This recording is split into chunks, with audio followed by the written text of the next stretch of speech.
Yeah, this goes out to every old head who took the time to drop a jewel on me. You know what I mean? Little bits of wisdom. Yo, check it out. Listen.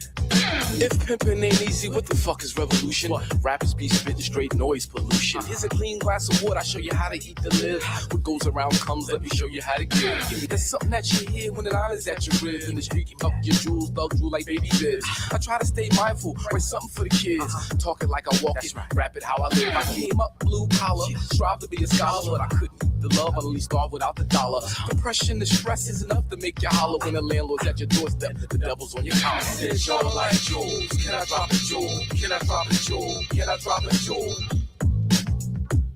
Yeah. It's all like jewels. Can I drop a jewel? Can I drop a jewel? Can I drop a jewel? Yeah. They call me a slacker, cause I won't sell crack for the cracker. I call women queens and I love the very blacker. Some chicks get it twisted, they'd rather be called bitches with their ass in the air like everybody's supposed to kiss it. It's a simple lesson, you get what you deserve. Is life a bitch or just a pimp with a perm? See mommy tricked out, made a little heartburn. Or something she'll forget when it's time to take her turn. When will the children learn this was better to earn? But when my niggas put in work, they like to make the metal burn. End up in the system, it's all systematic. Maturing candidates, waving automatics. A product of a project launched in the 80s. Chemical warfare meant to kill the crack babies. Now as the world turns, is it just a story? Cause keeping it real got my sons in purgatory. It's all like jewels. Can I drop a jewel? Can I drop a jewel? Can I drop a jewel? Yeah. It's all like jewels. Can I drop a jewel? Can I drop a jewel? Can I drop a jewel? Yeah. In between heaven and Hades, like earthquakes in Haiti, the fat lady clears her throat and then plays harp for the babies. They say I'm such a mystic, lyrics are mythic, but I make it so plain with details and specifics. I'm just gifted like that. I'm young and I'm black, so represent the game, I represent the fact that God helps those who helps themselves. So when God helps you, he's really helping himself. Make every day have purpose, it's the science of life. Every breath's another role, it's a science to die. Give me the moment. Learn from your mistakes, try to learn from others. You get one roll at life, you won't get another. You have to learn the tricks, cause some niggas be on the gab. Want some funny business, but that shit won't make you laugh. I thought he had the bread, wasn't wonder not the weed. I'm wondering how it's coming back, cause my connect ain't getting these. It's all like jewels. Can I drop a jewel? Can I drop a jewel? Can I drop a jewel?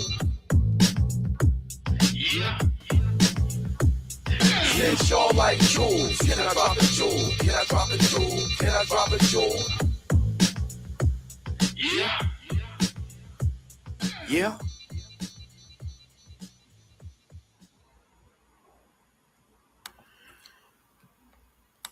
Since y'all like jewels, can I drop a jewel? Can I drop a jewel?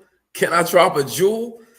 That is Jewelry by your boy Hakim Green, produced by Ron Lawrence, video by Nice Flicks. Big shout out to Lord Jazz, who made a cameo in the joint, you know. Try to keep it hip hop always, and we always try to drop a jewel or two within the framework of what we do. You know, it's about raising each other up. Not necessarily preaching or, making people think how you think. It's about putting information on the scale so people have the ability to weigh things out. It's about balance. It's about equality and balance and, knowing two sides of a discussion, two sides of a thought, an action, what informs us. That's what we try to do on the Hakim Green Show, and we have a guest that's coming on in about a half hour, A+ from the Souls of Mischief, the Hiero crew, no doubt, extremely influential on Channel Live, extremely influential on Hakim Green. They came out right before us, I want to say maybe a year or so prior to, and we were, definitely, looking at the Souls of Mischief, 93 Till Infinity, that album, that project, the Hieroglyphics crew, everybody affiliated with them as, a bright light in hip hop, at the time. We're going to get into all that when we bring A+ on. We're going to drop some jewels like how we do. Yeah. I'm going to roll up some mad ism because that's how I do. And in the meantime, in between time, we're going to talk current events. I got my producer, Vita, in the back, and I want to shout her out. What up, Vita? I want to give a big shout out to Jasmine doing all the graphics. Jazz It Up is the name of the company. jazzitup.com. Make sure y'all check her out. She's fire with the graphics, fire with the designs. I want to give a big shout out to HBC Outdoors, who is my merchandise provider. It's where I get my threads. Big shout out to them. Also want to shout out my boy Primo over at Cool Brands, who's holding it down on the mad-ism side of things, if you know what I'm saying. You know what I mean? Yeah, so let's get into it. NBA YoungBoy Massator. Oh, wow. I didn't know that. I heard you say that, Massator, and I'm like, okay, it's just a pun. It's just, somebody being facetious. No, you really mean he's doing the Massator? Not the Massator. He said the Massator. You know that massa. You don't want to upset the massa. No, you don't want to do that. Lord have mercy. NBA YoungBoy, one of the more prolific rap artists in the industry today, has a huge following. He's managed to, develop a huge supportive fan base, extremely influential in his movement, how he gets down. He's been in trouble with the law a few times throughout his career, throughout his life, so much so where he was actually granted a pardon by Donald Trump. Follow whatever Trump applying, every way enforce whatever Trump is applying. That's it. Okay, but go back to that pardon. NBA YoungBoy received a pardon some time ago around some convictions that he had. He had got in trouble with the law, and I don't want to shade the brother left or right, no pun intended. We all have growing to do, maturing to do. We're all trying to come up and find our way. So the young brother making some mistakes, some mishaps, some misdeeds in his life, hey, shit happens. You get locked up, and the president of the United States grants you a pardon. Does that mean you owe that man something? Does that mean that now you're on the hook for a favor or two or three or four? Does that mean that you're expected to adopt maybe a political ideology that you're not totally with? And so, yeah, that kind of leads me to a larger discussion about the nature of the dumbing it down process. The dumbing it down. We've been hearing in the music industry for decades now. We need to dumb it down. We need to talk to the, more uncivilized folks in our community and keep the message right there. And then what that does is that creates an entire paradigm, an entire consciousness around ignorance and how you can be successful being ignorant. We watched that play out within rap music shit for the last 30 years or so, especially since the mainstream, the big corporations have gotten involved and have decided to invest tons of money into what really boils down to negative imagery, negative stereotypes, negative vibration. And you have NBA YoungBoy, whose message, I guess can be considered negative, though I have heard him say some positive things. I have heard him say some intelligent things. That's the other thing. Nobody's all the way ignorant. Nobody's all the way intelligent, namely myself. We all make mistakes. We all make hiccups. Ain't nobody's special. Nobody's perfect.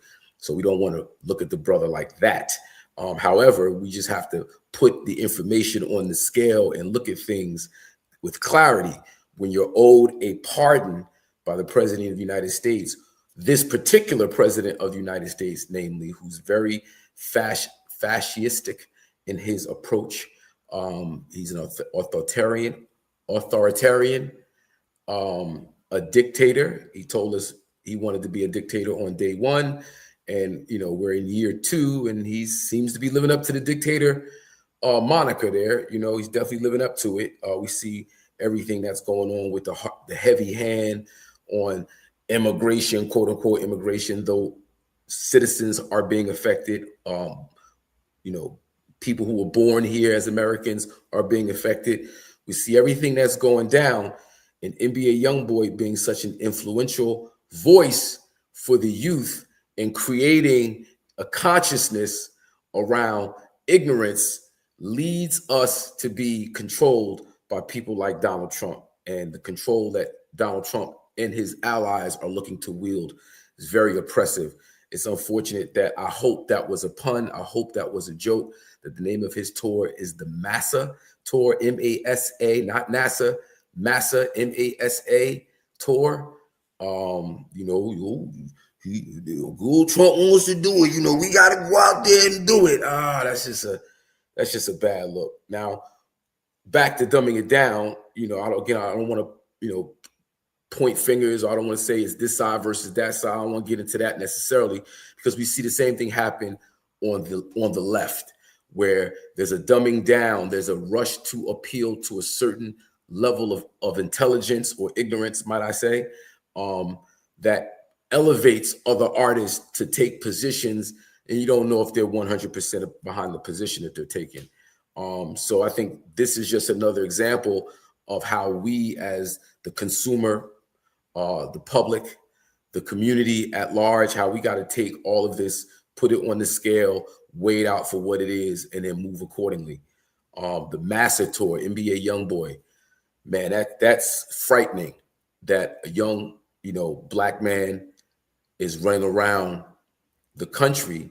He's gonna sell out, y'all. He's gonna sell out. He's gonna do his thing. He's gonna do his numbers while saying the Massa Tour and saying that whatever Trump is with, he's with. And when we've already seen what Trump is with, that's not good news for our community at large. It just isn't, So that is my thoughts on NBA YoungBoy, the Massa Tour, and Make America Slime Again is the name of the album. Oh my God, it's just frightening. It's just frightening. I don't know where we're headed. Make America Slime. Oh, that's what it's called. Make America, the Massa Tour. Oh, Make America Slime Again. Oh, Massa Tour. Oh, come on. What are we doing? What are we doing? What are we doing? Oh man, what's next, Vita? Oh, here we go. New school, old school, or not so old school, or not so new school. I don't know how you want to frame this, but we got Nelly and Ludacris on the Kid Rock the Country tour. When this went down, when this was announced, there was immediate, loud, and clear pushback on Nelly and Ludacris. Ludacris heard the echoes. He heard this. He heard it. He said, "Oh man!" Now let me back up, because big shout out to allhiphop.com, Chuck Creekmore. That's family all day, every day. They put out a statement from Nelly's camp saying that he was never down with this tour. That was actually a misrepresentation of his stance out the gate, that he was never signed on to be a part of this. So I'm going to take the brother at his word. If that's what he says, that's what he says. But this going out, Nelly over the last couple years, who's also received a pardon, I believe, by Donald Trump. But he's been very outspoken in his support of the current president. He's both are Southern MCs, Southern rappers, two of the dopest MCs, rappers ever, period, point blank. Nelly and Ludacris both have their name etched in the legacy and legend of hip hop culture, rap music. Nelly, huge pop artist, Ludacris, one of the most phenomenal lyricists that I've heard, and of course, being a part of the Fast and Furious franchise, mega successful, doing his numbers, getting that bread. And I personally know that Shaka Zulu and his manager is connected to the Black Panther Party. He's second generation Panther. His dad, I believe, was a Panther.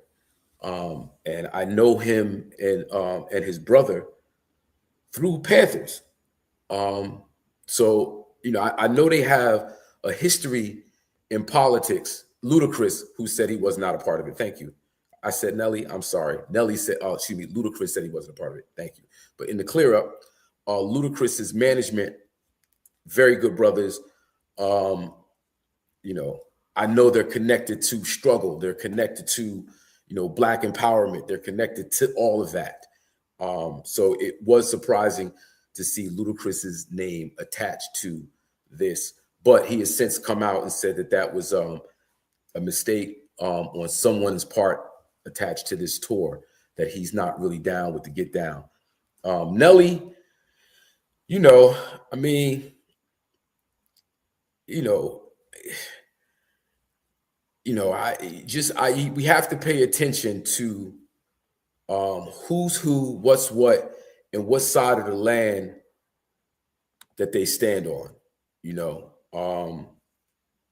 With things being so much up in our face with the right, white conservative, they're loudly saying they are racist, they are Nazis, they want to make America white again, they want to make America a white Christian nationalist nation. It's not like it's not subliminal, it's not the quiet part. No, it's what's being said out loud, and to the viewer, Def Rocker 0569, do you think Kid Rock is a racist? I think everyone in America is a racist. We have to understand what racism is. Racism is white supremacy, white privilege. That's why racism was created. That's why the human family was divided up into colors to categorize, unscientifically categorize human beings into a racial hierarchy with white people at the top, Black people at the bottom, brown, yellow, red, filling out the middle part. That is what racism is. We've all been indoctrinated through a racist system. The American educational system is a racist system. It just is. The information that we get promulgates a certain message. We've recently found out that Ghislaine Maxwell, who ran around with Epstein, her father, Robert Maxwell, owns the company that prints 80% of American school books. You see what I'm saying? So, like, when we understand who Robert Maxwell is, when he in relationship to the powers that be, when we understand how these powers are working, racism is always baked into the program. So is Kid Rock a racist? 1000% he's a racist. And I think that, being anti-racist is to be openly against everything this particular administration stands for. It's not my opinion. It's what they're telling us they're standing on. It's just that for some reason we refuse to pay attention, and that's problematic. Ludacris, I'm glad he paid attention and decided to, back down. Nelly, on the other hand, it's not going to look good when, the inevitables, and you see the people that you love, that you are connected to, that you being locked up, being targeted. I mean, we see that anyway, like off rip, like forget ICE, forget immigration, forget that whole conversation. We know as Black people in America, that's the reality we face all the time. Now, the powers that are in place right now are saying, yeah, let's ratchet it up. We about to turn up the fire. And you down with that? I'm not rocking, my G. I'm not rocking. That shit is whack. So rock the country. Nah, I'm not fucking with it. Exactly. Like the caste system, my guy. True indeed. Almost like the caste system. Not almost like the caste system. It is the caste system. It is the caste system. It's a racial hierarchy that's not founded in science. It's not founded in truth. Until we move away from that, we're going to continue down this path of destruction. All right, Vita, what else we got? Uh-oh. What's this dude saying? I can't hear him. What is he talking about?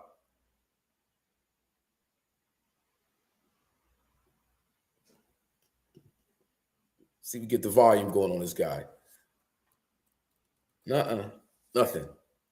Now, our brother Stephen A., we've talked about him over the last 3 weeks. This is the third week. We're going to discuss him. I'm sure we'll be discussing him more in the future. The brother is the HNIC over at ESPN. And if, for those who saw Lean on Me with Morgan Freeman, what HNIC stands for.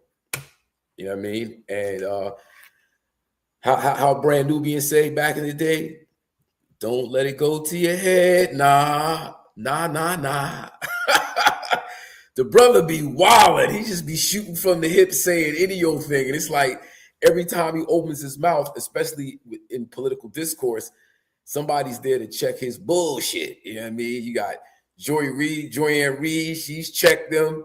Who else? Jamel Hill has checked the brother. Who else? My man Deontay Kyle from Eggs and Grits. He's put a two-piece on this brother.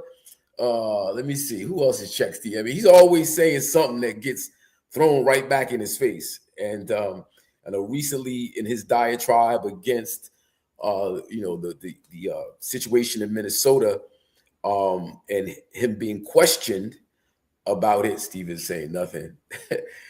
In terms of him being questioned, he started rambling off on Omega Psi Phi, which is the fraternity he belongs to. But in doing so, he mispronounced Omega Psi Phi. He said it backwards. He shuffled the deck. I'm not frat, so I don't think I should be held responsible for getting the name right. But him being frat and then trying to flex using frat, you know what I mean? Black people don't fuck with him. Yeah, him being able to use frat, but you got to say it right and exact, my brother. You just can't, throw out Omega Psi Phi, Q Dogs, purple and gold out there like that. You know what I'm saying? And not do it right and exact. So, he says, he's mad because black people ain't fucking with him. When the whole shit went left, I predicted that once black people have openly and loudly declared their distancing from Stephen A. Smith, the higher ups at ESPN were going to no longer find him useful. And what I found out is that I think he's been removed from the NFL game day lineup, however that is configured over at ESPN, where they have their talking heads on the field right before the game day. And, Stephen A's on it giving this rundown. They removed him from that. So I got the feeling that, unless he could do something drastic and revolutionary, might I say, his days are numbered at ESPN. Okay. Black people don't like me.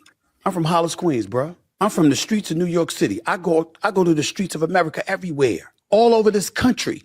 I'm inside and outside arenas. I'm inside and outside local businesses and stuff like that. I'm the ambassador for HBCU Week in concert with Ashley Christopher and other people. I've helped generate over 12,000 scholarships in excess of $150 million for black students. I'm a member of Omega Psi Phi fraternity. I ain't just down with a fraternity. That's a brotherhood. All of them are my boys. I was raised by 5 black women, Joy. I have 9 nieces. I have 2 daughters. Everybody black. I still go home to Hollis. On the business side, ESPN takes our show, First Take, to HBCUs. Packed gymnasiums wherever we go. Black people don't like me? You sure? Walt Disney and HBCUs, when we start going on tours every year. We've been to Delaware State. We've been to Bethune-Cookman. We've been to Norfolk State. We've been to Winston-Salem State. We've been to Savannah State. Oh, yeah. We going to Texas Southern next month. We don't stop. And I said we. Because in concert with the very organization that I work for that you accused me of being paid by just to talk about white, just to talk nastiest things about black people. What about what I celebrate? That's actually scary, y'all, because when you know his political leanings and what he's caping for, and ESPN has decided to put a budget behind him to bring him to every HBCU in the country, y'all realize Charlie Kirk had a budget to go around the college campuses, right? Talking politics. You got Stephen A. Smith, who's connecting to these young people from the angle of sports and entertainment. Everybody want to be on TV. Everybody want to be connected to sports. But then we start to mix the political discourse into the sports and entertainment. Very, subtle. It's very bit by bit, you know, is make haste slowly. You go slow to go far, right? You slowly travel a nation over a year or two. You can influence the political leanings of these African American Black boys and girls, young men and women who are entering adulthood ready to vote. You can influence them. You can get them off their square, and especially when you see how they're getting rid of our history left and right. They're banning books. They're scrubbing, American systems from African American Black people influence and involvement. Like, that's happening in real time. They are looking to edit us out of history. And you got somebody like Stephen A. Smith. He's kind of helping them. He's helping them. You look at the Nellies. You look at the NBA young boys. There's a full frontal attack on African Americans and how we engage politically.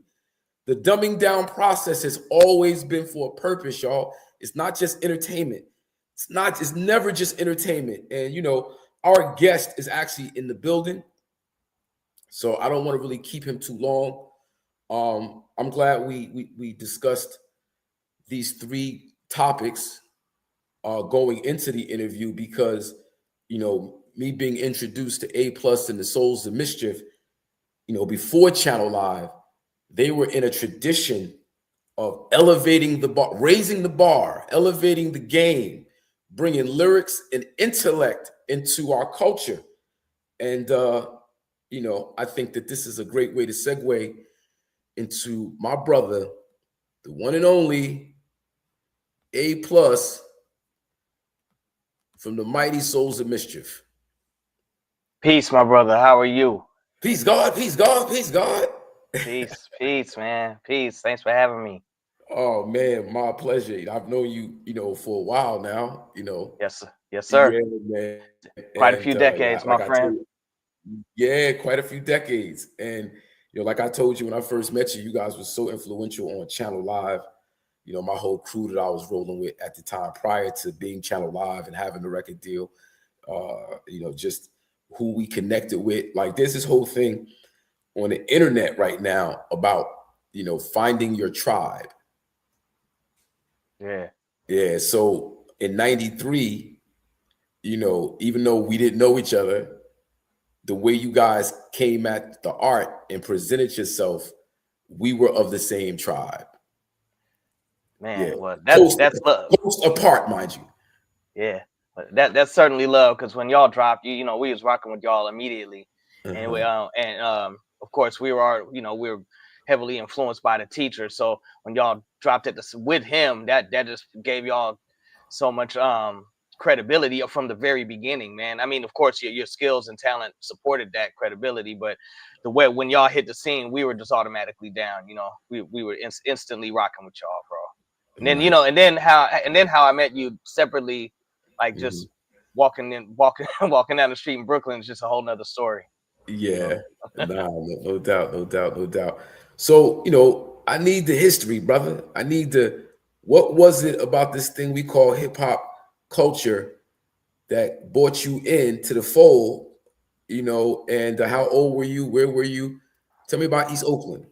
Well, for me, I first heard hip hop in 1979. How most people who were not in New York and in my same generation had heard it was basically through Rapper's Delight. My parents are from Jamaica. My parents are immigrants. I'm first generation, first Bonafide, my sister and I. And my parents listened to all kinds of music in our household. They literally, coming from Jamaica, there was only, you would just listen to what you listened to there. You listen to ska, then you listen to R&B, and reggae was a burgeoning art form when my parents were young. So when they came to America, they were just enamored by all of the choices of music that you could listen to. So in my household, my sister was born in New York, because Jamaicans come, they go to New York. A lot of Jamaicans go to New York when they come to America. That's where they already have some foundation laid. Anyway, so around 1979, I was born in Denver, Colorado. My parents were moving west, and Wow. listening to music in the household was just normal. I grew up in a very musical household, and so my dad and my mom played Rapper's Delight, and they were like, "You kids will really like this. They're saying poems over funky music." That's how it was described. They're saying poems over funky music. Right, So right. I was instantly hooked on Rapper's Delight, and just any kind of hip hop I could get my hands on. And I was 5 at this point, but Right, you know, you know, to ask me, I was listening to as much music as I could possibly get my hands on from whatever sources. And then by 1982, you know, hip hop had been around for me for a few years, and I was just a super fiend. And then I heard The Message, and The Message is when I was like, oh, I want to do this. You know, I want to do this. It just painted a picture for me. I didn't think music could be so powerful. Right, you know, because again, I had been listening to music, and my parents had played music all day long. But the way the song hit me, I felt like I was there in the wherever the song was happening, and it was the first time a song had ever affected me like that. And from there, I started telling anybody who could listen, and I want to be a rapper. I'm gonna be a rapper. And this was like, you know, I'm in the 2nd grade. I'm 8 years old, and I was telling everyone, that anyone who would listen, and people, you know, would call me crazy, say that's dumb, it's not gonna be around. Even my dad was like, "Yo, hip hop just took disco out. What you think is gonna take hip hop out?" You know, and I was like, but I was a firm believer from the very beginning. I was like, this is gonna be around forever, and you guys just don't get it yet. And so that was it. 82 was when I started rapping. I think well, of course we were like b-boying and breakdancing and stuff. I started DJing in 86. No, 86. I made my first beat in 87. I was just a hip hop kid, bro. I was just a head, man. I was consumed by it. You know, I used to do odd jobs, and you know, Jamaicans, we get jobs, do work and all kind of stuff. And all my money went towards vinyl, all of it. Anything I had went towards buying vinyl. I had my bedroom when I moved. I had to go move with my grandma. I left my step family on some wild stuff. But I put all my vinyls were on my wall. Just my whole wall was just all my vinyl covers, and I would have the actual vinyl in crates. So I can by my turntables. So I was just a hip hop dude, and that was it. I was convinced that that's what I was gonna do. It's interesting to hear you say that, because you know, you talking about 79, 80, 81, 82. You know, of course, I heard The Message all at the same time. I'm in Jersey, across the bridge from New York City. All the radio in North Jersey is New York radio, so New York kind of dominated what everything was. But we didn't really look at it like, I mean, we was doing what we was doing, right? But it wasn't like you saying, I'm going to make a career at this. You know what I mean? Like, though we were in the culture, nobody thought, you know, yeah, we're going to turn this into a career. Like, that's real interesting. I don't know if you can go into more detail about how you arrived at that conclusion. So I don't even know, man. I was like, I was a straight A student, man. I was in advanced classes. I was in gate classes. I was like, you know, I was just a well-performing student all throughout my whole scholastic career. So my dad's thing was, you could do whatever you want to do as long as you get these grades. So that was the trade-off for me. I was like, all I got to do is get grades, and I can do whatever I want.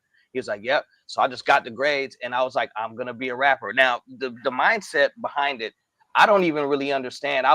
But I know I was resolute. I was determined. I was driven. There was nothing that was going to stop me. I was like, you know, and I was in elementary school and junior high school winning talent contests and stuff. It like Dale could tell you, like me and Dale been friends since like 1st grade. Nice. You know, so how he ended up just because he was a b-boy too, right? But I was like in it a little bit earlier than him, like as far as seriousness. But he ended up just by the stroke of life being Ice Cube's cousin, you know, and we were already into it. But when Ice Cube started blowing up, like around like 86, he started doing the stuff with CIA. It wasn't even NWA yet. What CIA stand for? CIA it was Criminals in Action, and it was him, Sir Jinx, and this other brother that was in the lynch mob with him. I can't remember. Crazy D. Crazy D. Yeah, Crazy D kid. Or yeah, I don't want to get his name wrong because I know the brother and it's just been mad years. But and he ended up being in the lynch mob and put out albums with the lynch mob later with on Cube's label.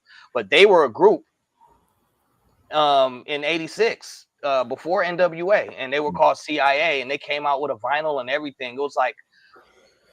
It was kind of like, if you hear it, you could probably dig it up and find it somewhere. It was kind of Beastie Boys influence because that's what was really big at that time. Yeah. And you know, like just on some b-boy stuff, like people were influenced by what was out. The same way that, you know, Ice-T was influenced by Schoolie D and you know, Dope Man and all of that stuff was all influenced by PSK and all of that. So there was only so much hip hop out at the time, and if you were really a hip hop head, then you might have. It was real easy to be influenced by whatever was out. Like, you know, if you caught me, all my rhymes in the '80s was sounding like Run DMC and LL Cool J. You know, just right. It's just how a little kid trying to rap sounded. But but yeah, I got a question though. I got a question because you know, you being, you know, so close to Dell being Ice Cube's cousin. How much input did Dell have on America's Most Wanted? Well, I know he if you can share, I know he wrote some stuff for Cube. I know he wrote what he wrote Gangsta's Fairy Tale. He wrote some of that, but that was on America's Most Wanted, right? Gangsta's Fairy Tale. I think so. And yeah, I believe it was, or if it not, it was on that EP Kill It Will, one of those. But I know he wrote a couple songs for Cube. I know he wrote like some stuff on Death Certificate. He wrote some stuff. He wrote like some of Jackin' for Beats. And I think he might have actually helped out with some stuff on America's Most Wanted too. I'd have to actually be looking at the song list to really say, but I will say this. The beat for Once Upon a Time in the Projects, that track was a track that Sir Jinx made for me and Tajay. Wow. Me and Tajay. So me and Tajay, this is what the crew was at that time. The crew was Dell, and he rapped with this dude named DJ Heat. His real name is Deshane. He's still around. That's the homie. But they were a rap group, and me and Tajay were the younger dudes in the clique. And we were like, you know, we were in the same clique, but we were like 2 years younger than them. And we were in a rap group, and Deshane was our DJ, the dude that Dell rapped with. So the Jinx, the demos that Dell was doing with Jinx, it was with Jinx and Deshane. And then Jinx was also doing stuff with me and Tajay.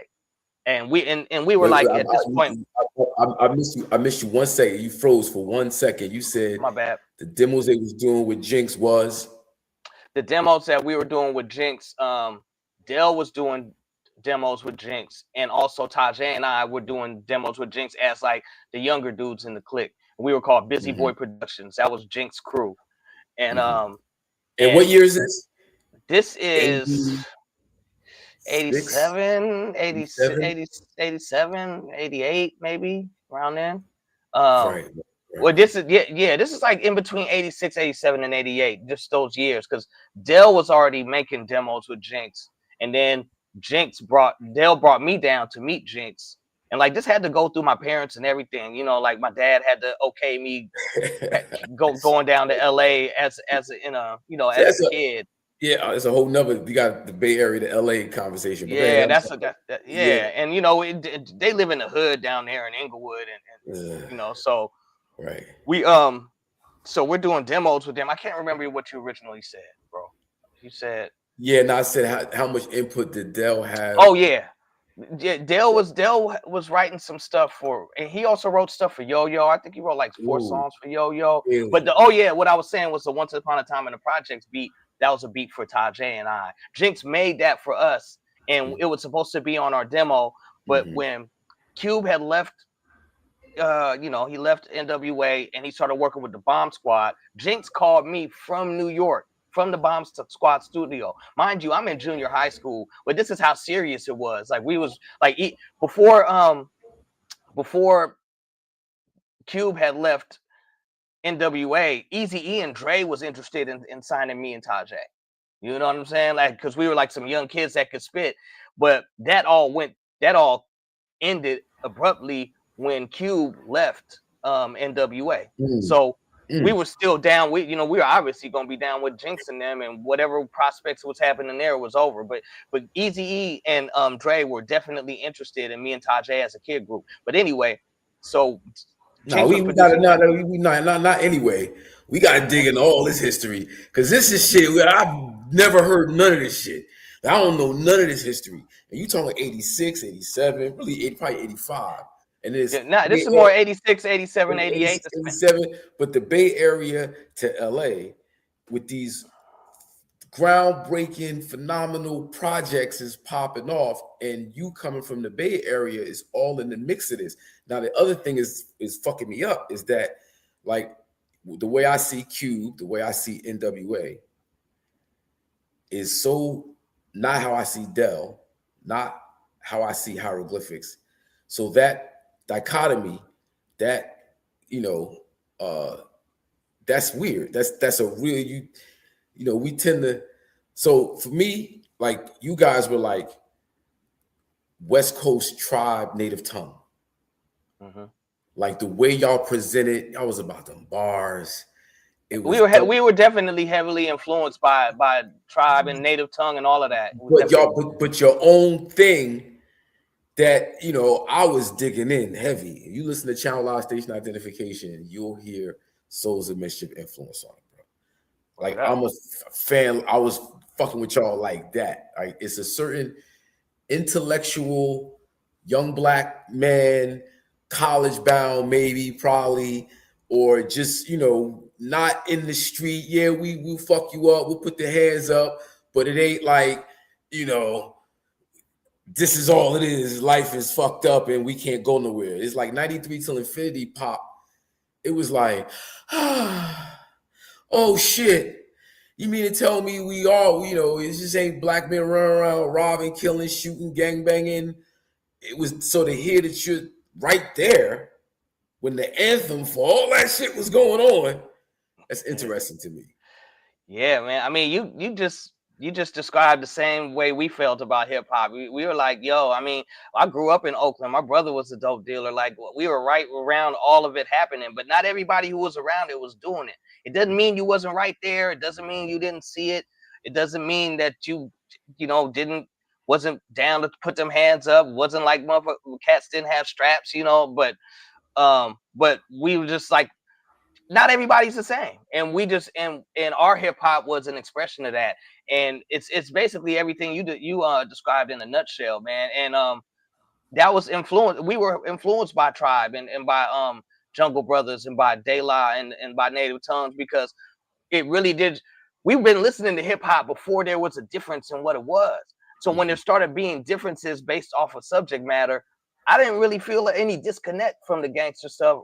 But what I started to see is that people would, like, if you weren't doing that, then some people would be like not taking you seriously. And the industry had this whole gangster gold rush going on with California. They was only looking for a certain type of music. Gold rush. Say that again. Yeah, the gangster gold rush that the record labels, like, once they saw the success of NWA and Eazy-E, they came out looking for that. They came out west trying to sign up anything that sounded like that.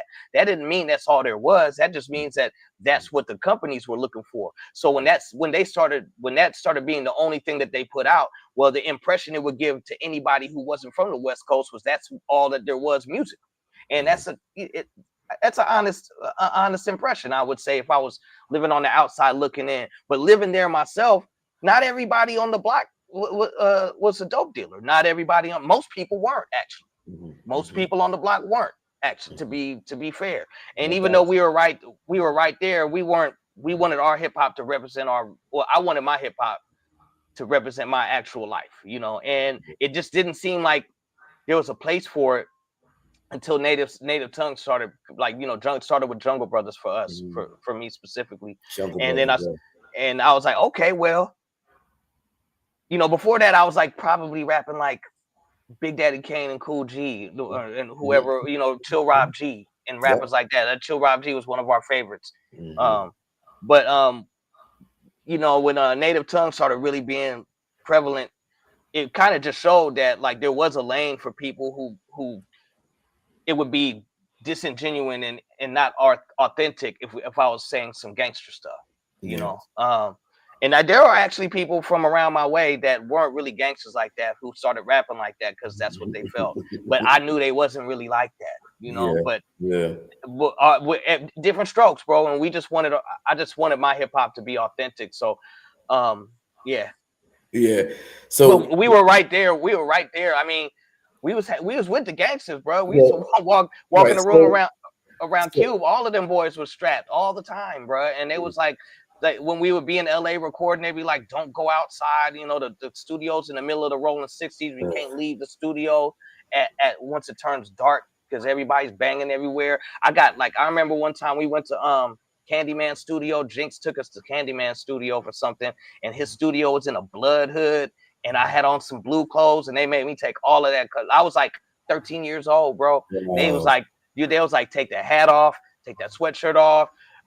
We not gonna make you take the blue Galactic Wash Levi's off, but you got to take the shoes off. And I was just like a little ass kid in there with all them gangsters, bro. Just like, man, I didn't even know. Like we had no clue. There was no Crips or Bloods in the Bay, you know.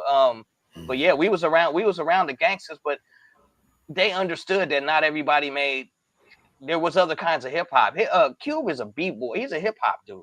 You know what I'm saying? He's a hip hop dude. So even though he's on the gangster stuff and he's really from the block and it's really like that where he's from and his brother really got down like that. He was still a hip hop dude. So he was able to understand what Dell was doing and by association understand what we were doing musically. Yeah, that's a dope breakdown. I'm from East Orange, EO. You know what? I noticed that when Treacher used to talk about EO, I used to be like, oh, they got an EO in Jersey too. That's dope. Yeah, so that's one of the things that stood out for me. Again, connecting with the Souls of Mischief before there was a Channel Live, before we was out. That y'all was from East Oakland. It was like EO. Now having gone to the Bay and spent some time there, the Bay is a very special place. And it's probably the closest thing you come to New York City is kind of like the Bay, you know, especially when you get closer to what's that, Cal Berkeley, like that area. But then you have all of the different cultures that are outside of like the New York City metropolitan area is a melting pot. That area as well is a melting pot. Talk about just East Oakland, the Bay, the exchange of culture at that time in the 80s and in the 90s.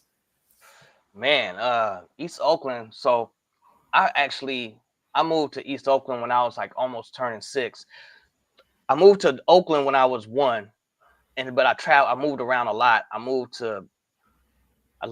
went from Oakland when I was 1, and I moved to Hayward, which is in the Bay Area in the East Bay. Then I moved to Walnut Creek, which is kind of the East Bay. Then I moved to Jamaica. I moved back to California. Then I moved to Denver. So I moved around a lot as a child until I was just about 6 years old, and I moved to East Oakland when I was like a couple months before I turned 6 in the I want to say second grade. Oh, first grade. And that's when I met Dell, Tajay, Casual. Those are the 3 dudes that I met real early. Yeah. And I immediately ended up friends with Dell and Tajay. And Dell was like older, so he wasn't really friends with everybody else. But for some reason, me and him just clicked super hard. He was in the 3rd grade and I was in the 1st grade. And we just clicked super hard. And the other cats ended up being friends with him like later in life, like some years later, like junior high and stuff. But so it was just weird how like my dad ended up knowing his mom just because me and Dale were friends, and they were like, "How is this 3rd grader friends with this 1st grader?" But they seem to really get along, and they're both kind of different, So we'll just make sure that they can hang out, And Tajay lived on my block. Casual lived on my block. We all lived on the same block. And so that was like, so East Oakland, that was like right before the crack era. That was right before the crack era. So I remember when it was the crack era. It's like for Christians, it's like BC and AD. You Yeah, know, it's like absolutely. there was a time when it wasn't there, and nothing was the same after. You know, I remember the first dope fiends. I remember my brother like having stacks of cash and all these white rocks, and why I used to always say this, why I got pro wings and he got U wings, you know, like I remember it being like for the middle class, you That's know. a bar. That's a bar I tucked up. know, Tucked in. right? Usually that's a bar. I actually said that back in the day because my brother used to be dipped, and I was like, but we don't got money like that, but he does. Like, where's the fairness in this? But Yeah. he was out there selling dope. Hustling. Yeah, he was out there. He was out there hustling, and yeah, it was like for like families in the lower to middle class, people who were doing all right. Our neighborhood were people who like a lot of people first time buyers in houses. It wasn't a rich neighborhood by any means, but there was levels in our neighborhood. Some people were doing way better than others, but there was a lot of first time home buyers in there, and it was a real black community, and like people partied on the weekends, you know, and crack was like the next party drug. The people didn't really understand how devastating it was going to be, because people would do a little bit like whatever they was freebasing or snorting a little bit or whatever, and drink and play spades and bones on the weekend, and go to work and earn a living and not be dope fiends, right? And that's just how it kind of went down in some of the households in our neighborhood, right? But then crack hit, and that just started turning people. Like it didn't, people couldn't be functional anymore, and it started really destroying households and families, and the crime rate just shot up, and people were and the amount of money that people were raking in serving it, people were really ready to kill over that amount of money. It's not like they didn't have drugs and heroin and all that before, but crack was different, and it changed everything, bro. It literally changed the whole, like, it changed everything, you know. So what I did was I just went heavy into making sure I got my grades. I was in the sports and I was in the hip hop, and I just kept my nose out of everything, bro. Like, you know, like you can't escape the game. I had all kind of friends in it, and all kind of stuff. It's just, I think it was like kind of like my situation, my upbringing, like it just wasn't an option for me. It wasn't a viable option for me mentally to actually be like I went and got jobs, bro. You know, as soon as I was able to get a work permit, I went and got a work permit. Prior to that, I mow lawns, to wash cars, and shine boots, and all kind of, you know, deliver newspapers, and whatever I could do to get a little bread in my pocket. Me and Dale used to sell candy. We used to go to the penny candy store and double it up at school. Exactly. You know, and make good money, actually. You know, like well, I would. Dale got in trouble with cats because he used to eat all the candy up. But true story. If you ever bump into him, he'll tell you that, like, because I used to take my own money to re-up with the candy, but he used to get funded. So he eat it all up, and then the dude at school would be looking for Dale because he ate all the candy up. True story. Big worm. Yo, where my candy money? Yeah. I think it was his name was Vince Sapp, the big homie. Wow, crazy. But yeah. So like, that's just how I stayed out of, like, hip hop was my anchor. Like hip hop was my anchor, and my thing about school was it was just to please my dad, basically, not to please him, but just to stay off his radar. Right? If I got grades, I could do whatever I wanted. It didn't matter if I got my grades, I could literally do whatever I wanted. So I got my grades to be left alone, because school wasn't really difficult for me for whatever reason. You know, God bless you. I'm thankful. I'm thankful about that, man. I did start kind of getting. Are you a math guy? Well, I was just gonna say, I started getting stumped at pre-cal. When I hit pre-calculus, I started having it. It didn't come easy to me anymore at pre-calculus. Like, I was cool up to trigonometry. I got stumped at addition and subtraction. I was like, carry the one. Wait a minute, hold on. Man, English, anything creative, you know, Gym, Word. I was golden. I was good. Word. Social studies, history, golden. Math, but Word. this crazy shit is science. I was decent at science. I enjoyed science, but just hardcore numbers and equations, and that was always like, okay, a head scratcher. But I pushed through. It's all good. But Man. back to Yeah. East Oakland, the Bay Area. The reason why I bring that up, because like again, you looking for your tribe, you see similarities. So a lot of the things you just detailed, the East Oakland in the 80s, especially when it comes to crack, how it turned motherfuckers out, how there was a lot of brilliant people that I came up with that could have been whatever they wanted to be in their lives, either lost their lives, cut short, interrupted by jail stints, whatever kind of. I know, 1980, crack hit 1983. By 1985, everybody was selling everything for me was football, football, football. I wanted to play football, football, everything was football, football. And then 1984, 85 came around. My boy was like, nigga, football, nigga, you wildin'. You get this money, nigga. We out here fucking hustling. And motherfuckers would go to the city, Washington Heights. They called it going over. You going over, right? From New York to New Jersey. They come back with their little bit and they cook it up and they be on the block. And I see, again, like from the time I'm like, 13, 14 to the time I'm like 15, 16, 17, everybody's dead, jail, cracked out. I don't know many hustlers who, got really glorious stories to tell from that era. However, like you said, not everybody was out there hustling. Some people kind of took education a little bit more to heart. And what I bring up the Bay Area, that juxtaposition of knowledge, because there's a lot of, the Black Panther Party was founded in Oakland. You have a very strong revolutionary vibe in Ocean. And again, the mix of culture, there's an exchange of information, exchange of knowledge. And there's this intelligentsia that exists there that you guys represented very well. I wanted you to discuss that. The juxtaposition once more of what was going on in the street versus you can be in the hood right there. 15 minutes later, you could be in the heart of fucking knowledge, wisdom, understanding. Yeah. I mean, I think for us, for the people I was with, the glue was hip hop. Hip hop was the glue. So it was kind of like a weirdo thing to people. If you were like really super into hip hop to the point where you were actually trying to rap, the majority of people would be like, these weird ass rap dudes. You know what I mean? Mm-hmm.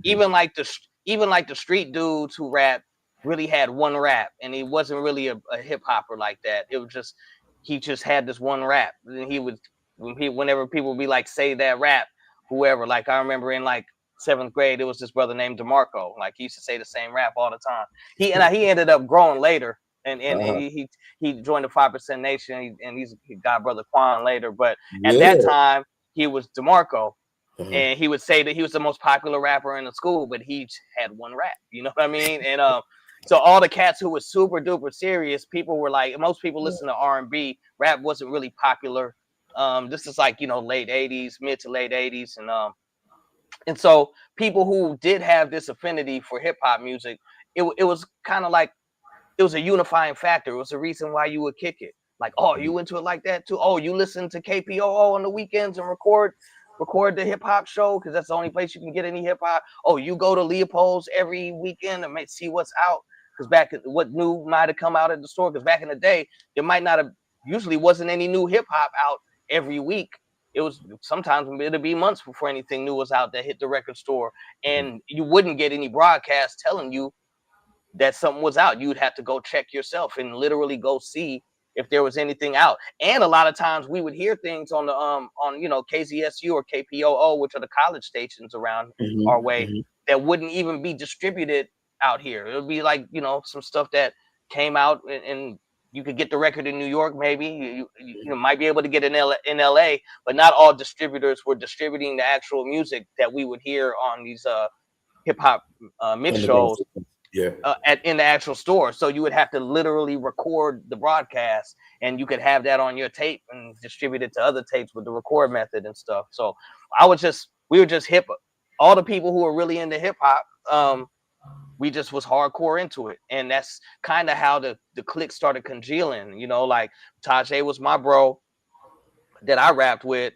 So I brought him with me to the Dell situation because I was Dell's bro, you know, and then that led to the Sir Jinx stuff. And then Casual lived on my block and he was rapping on his own. So he you know, I kind of introduced him. Well, I don't want to say I introduced him, but we had like, there was supposed to be a battle that never happened, but Cash ended up busting a rap for Dell, and Dell was like, oh, he's dope. So we went to my grandma's house, and Cash kind of got introduced to the clique that way. Opio was down with Cash. He lived in our same neighborhood, but he went to a different school. I didn't know him, but Cash knew him. Oh. And he introduced Opio to us. And I met Pep Love in the streets in Berkeley, and I brought him into the fold. So it's kind of like all of these people, we all kind of got together from these different angles because of hip hop. It was really hip hop that for the most part. I mean, I would have been friends with Tajay and Dell regardless, because those were actually my friends. So I don't know, if there was no hip hop, I still would have probably been friends with them, just because that wasn't the basis of my friendships with them. But as things grew, all of these other people, there was all people I met through hip hop, and that's how we kind of congealed as a clique. And as the years went on, like certain people came around, certain people fell off, and around like, you know, 91, whoever was really there at that moment in time was who ended up really being the clique. You know, and hip hop was how I stayed out the way. I still was outside. I was still all over. Did you? All right, of course, you graduated from high school. Did you further education after high school? So I did kind of, not really though. I took some community college classes just because. So we got our record deals in high school, right? So I was like, I made it. Like, I was supposed to go to school. I was supposed to go to college. I was supposed to do a bunch of stuff. But I was like, I don't got to do that no more. You know what I'm saying? Yeah, so the reason why I'm asking that specifically is because y'all rhyme styles, what you're saying in your rhymes, how you're formulating your rhymes, the offbeat style is very poetic. It's very, you could tell that you guys read, that you got more on the dome than just, you know, bubblegum. I read a lot, man. Like my dad, my household, everybody in my family, my dad, my mother, my sister, we read. That's what we read a lot in the house. I don't know if that was a Jamaican thing, because I was like the immigrant family on the block. Like amongst the black people on our block, we were like the immigrants. You know what I'm saying? People would like come to my house and not understand my grandma. You know what I mean? Like, I just be like, yo, just smile and nod, bro. You're not gonna understand what she's saying. Just, if you see her smiling, just nod and smile back. You know? Right. We always had bookshelves full of books. There was always like, we were just reading was normal. And you know, my mom knew. I don't know if she's still fluent, but you know, she knows 5 languages, including Latin. Okay. Right. She came to America as an exchange student before she was even married to my dad. Just on some like super good at school in Jamaica, and she got flown out to Milwaukee for some kind of exchange student stuff, just because she was so much of a wordsmith, so avid with communication. So I mean, it was like French, Latin. I don't even know, bro. She just knew 5 languages is all I know. And so my household was heavy into. Again, these were like, I don't know if it was a Jamaican thing, because I don't know anything different, but it was always a thirst for knowledge in my household. There was always like a discussion around what you learn and what you think about what you learn, and how what did you learn that we don't know, and share it. Like, it was just that kind of environment. So I can't speak for everybody else. I do know I could speak for Tajay, because we grew up very close. His parents, both of them are Stanford alum, you know, so that was his destiny. It wasn't gonna happen no different. You know what I'm saying? He went to private schools in high school and everything, like in junior, like in high, he went to private high school, and he was like, that was gonna happen for him, because that was a foundation of how his family already was. So how Opio became a wordsmith and how Festo were, like, I don't really know, but I know that's how come because of those qualities, they were congruent with me and Tajay, and they fit well into the clique. I brought Opio into the clique and brought Festo into the clique.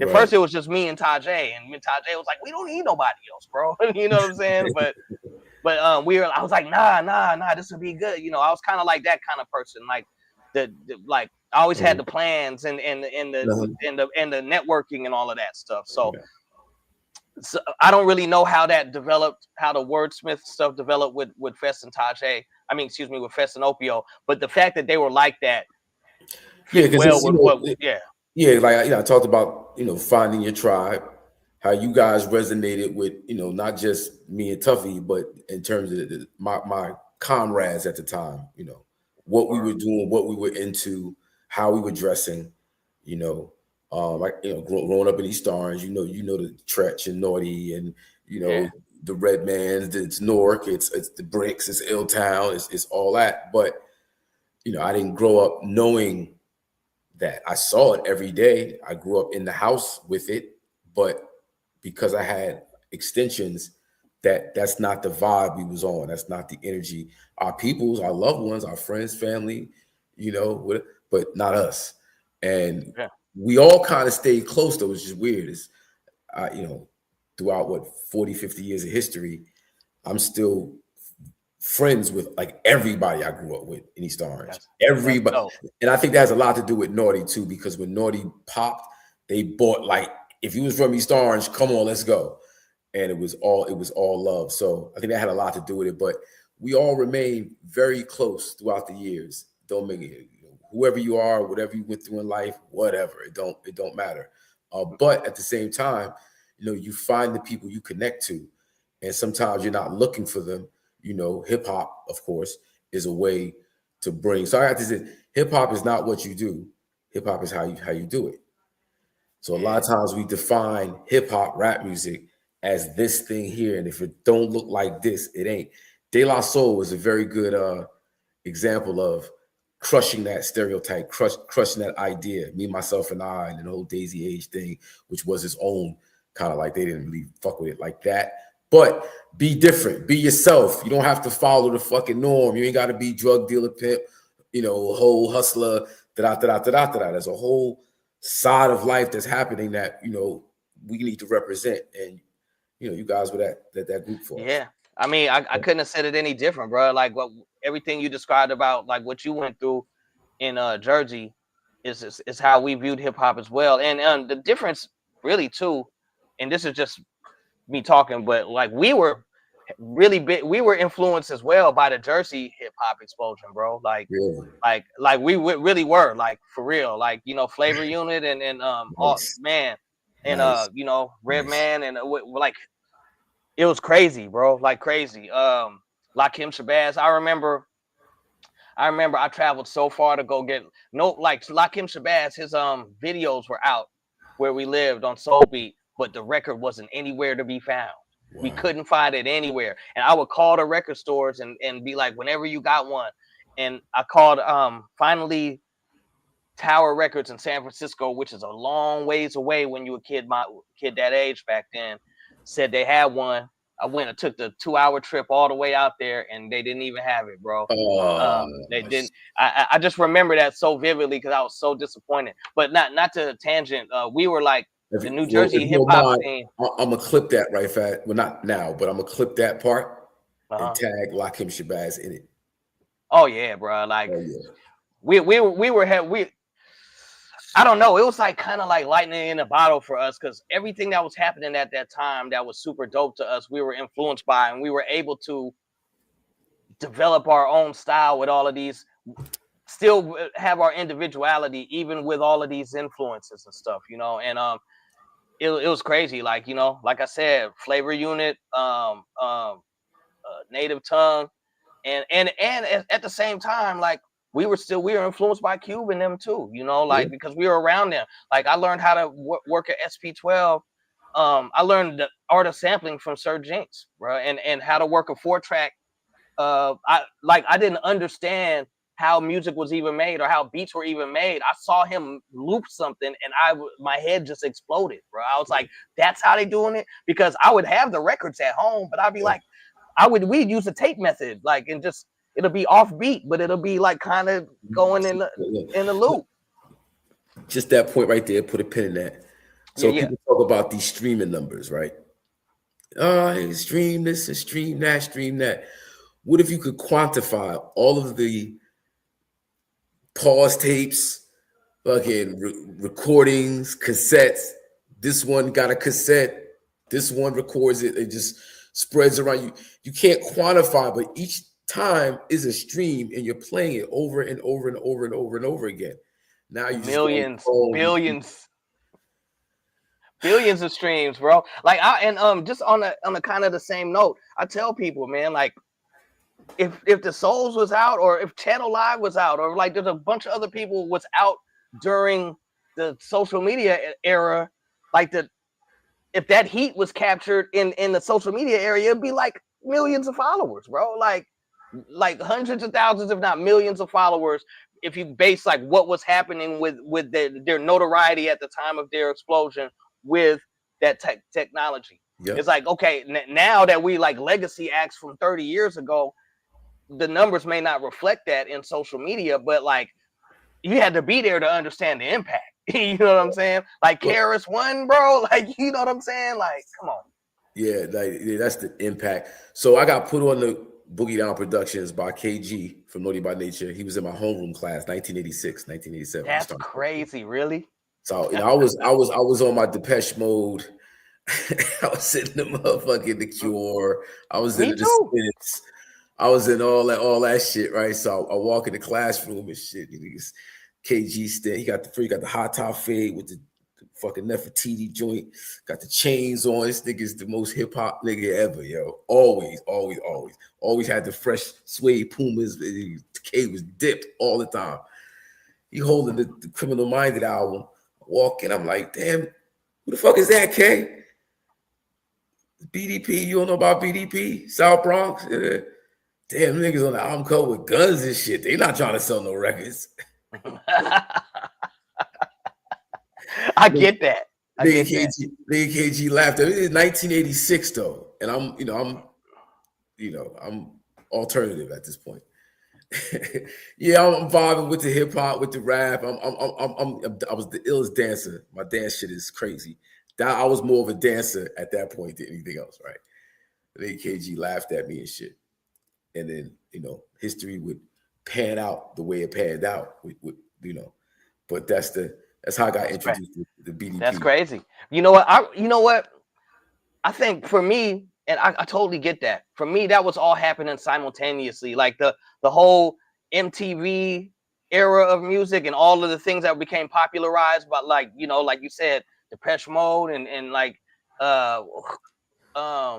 who's that? That's exactly who I was thinking of. Everybody Wants to Rule the World, Tears for Fears, Wham, all of these things that were coming out. I was at the same time, because hip hop was so small, like it didn't encompass all of my music. It was just like I would get hip hop whenever I could, but I was also enamored by the whole. I was a part of the whole first MTV Music Generation children, like in Friday night videos, waiting till 3 a.m. for some videos to come on and all of that, bro. So it's a trip being from those early hip hop generations when hip hop didn't pervade all the airwaves. It was just kind of like, if you was into it, you got whatever you could get. It didn't mean you wasn't into these other things. I think being into all of those music actually helped me as a producer and as a music connoisseur. Because I love Depeche Mode as much as I love the Beastie Boys. You know what I'm saying? Or Rodney O and Joe Cooley as much as I like Tears for Fears. I used to listen to, like, you know what I'm saying? Whatever with like David Lee Roth and all kind of crazy stuff that was pretty much whatever was on MTV. I was just happy to be listening to some music. Yeah, for the most part, our generation, I think, is very well-rounded in our music, being exposed to music, because Black music wasn't readily available on mainstream channels, which takes me back to the original point of streaming numbers and all that other good stuff, is that,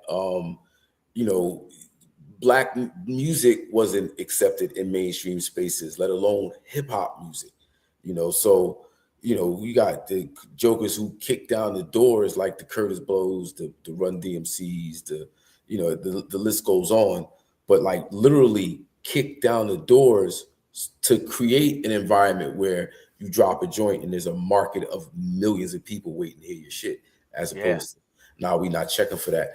You know, even I remember LL Cool J was the first one to hit like the first rapper to I think I Need Love was like one of the first songs to get on the charts, like the regular R&B charts or pop charts or whatever. This was like, yeah, but anyway, I didn't mean to cut you off, but yeah. No, it's me and viewing you, so it's your perspective.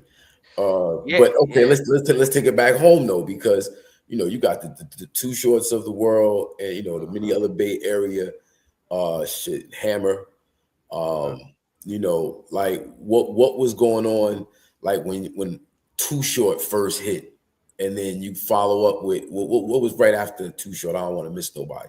Well, Too Short is kind of like an anomaly, right? Because Too Short was out long before he was out to the world. He was out in the streets. Like Too Short was the kind of dude to where I literally had an older brother who was in the dope game, right? Literally, bro. He did something when I was younger, and he just left one day, and he just moved to.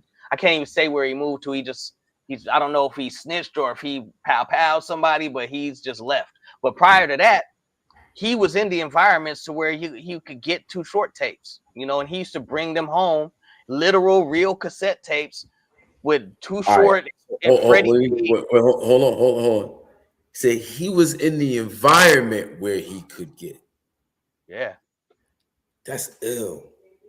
Yeah, like people our age, like my age and Tajay's age and Casual's age at the time when Too Short was out the trunk, we weren't buying any of his stuff out the trunk. We were too young and weren't in the places where that was happening. You had to have an older brother or an older sister who was in those environments to even get a hold of them tapes.